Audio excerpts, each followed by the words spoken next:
you're on speaker. Did you finally take my advice and hire an assistant? Yeah, my assistant, Jen. She's the best. She's here now, actually. Hi, Jen. Hello. So, thoughts on the script? Acrobat AI Assistant. A Long Walk to You is about a downtrodden woman who takes a really long walk and meets a frumpy but quirky man who also likes walks, but not long ones. What do you think, Matcha? Yeah, me too. I need to know if it's a pass by end of day. Can't wait to meet Jen.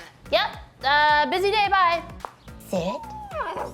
So let us know if you have any addendums to the contract. I will. Ugh, this is written in another language, like a lawyer or something. Jen, help. What date does the contract end? June 13th? Matcha, it's my birthday. Oh, she's gone. Yeah, I know. Jen, give me the TLDR of this doc on planting Bird of Paradise. My mom told me this was an easy plant. I mean, come on. A 20-page doc for a plant. Needy much? Give me 2 sentences on how I keep this plant alive. I'm gonna send this to my mom. Yeah, I'm not keeping you alive, am I?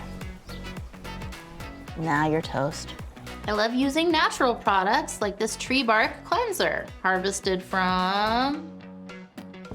Jen, where's the tree bark harvested? Iowa. It's pretty expensive for Iowa. This Garrett guy, I don't get him. Who doesn't like long walks? Thoughts, Jen? Why doesn't Garrett like long walks? The character Garrett doesn't like long walks because when he was a child, his mother said she was going on a long walk and never returned. It's a pass, too sad. Good work today, Jen. Oh, sorry. Were you ready to sleep? I mean, you've had a big day. Bye, Jen. Love you.